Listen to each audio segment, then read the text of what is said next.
Congress in Washington. That's the first woman chancellor, or the first chancellor who ever addresses the Joint Congress.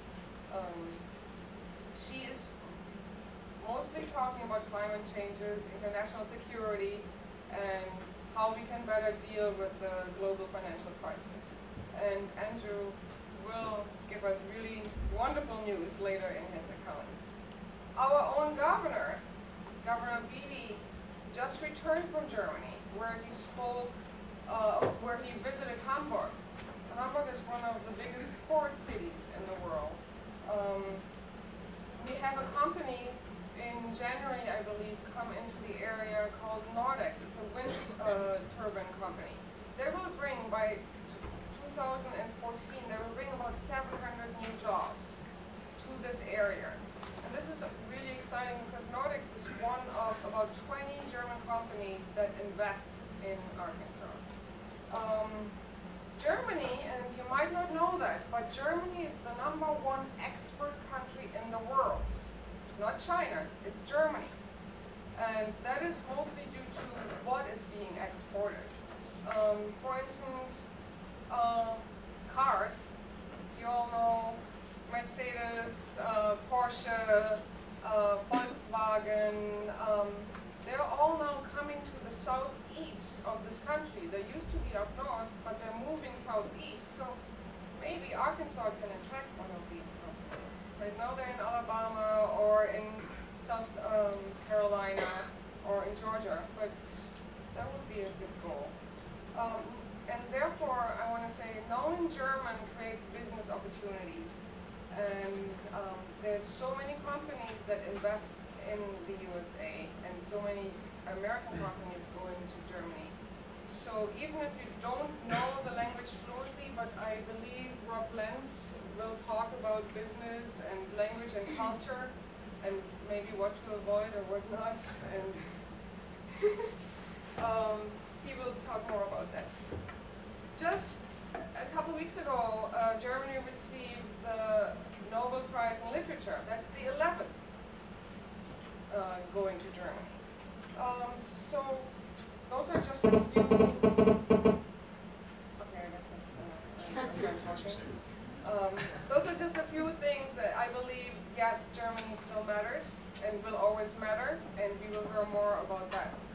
And now I'm excited to introduce Professor Stephen Farrelly, our keynote speaker. And he received his PhD from Emory University in Atlanta, and is currently working on problems, and I'm reading this, problems in the philosophy of law through pragmatic theories of meaning and theories of discourse. And he says all that means is he likes to talk. And how well he talks, not only in English, but also in German, you will find out just in a minute. Are you talking about the title? Yeah, PowerPoint. Because the title, I think, is extremely funny, but I also speak German. So I'm hoping you will elaborate on the title. Yeah. Well, thank you, Steve.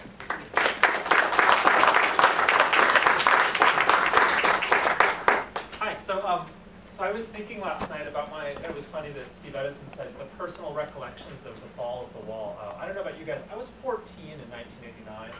So in October, it was like homecoming, and Karen Hoffman, I wanted to go to the dance with her, and she wanted to go with the senior named Louie. So this is my 1989. I had no idea what was going on. I had this funny cowlick in my hair that wouldn't sit down right.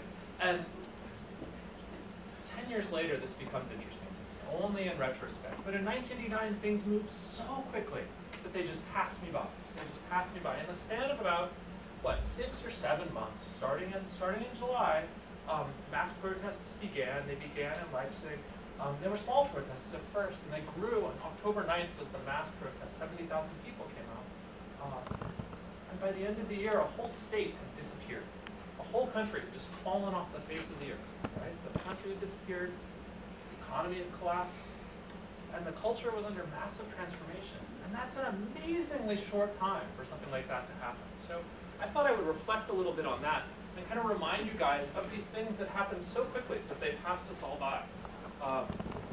Got this little PowerPoint presentation. I'm not a real PowerPoint whiz. I'm a philosopher. but I do have a cool title. And so we'll start with the title.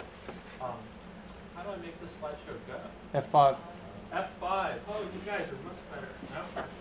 Did I click here first and then go F5? Aha. Kind of an Erdigung der DDR. This was a graffiti that was outside of my apartment in Friedrichshain in Berlin in 1998. It splattered onto a wall. In the meantime, it actually has been beerdigt. It means no burial of the German Democratic Republic. But as you notice the two sets of capital letters, the BRD stands for the Federal Republic of Germany. And so you can also read the graffiti as no transformation of the German Democratic Republic into the Federal Republic of Germany.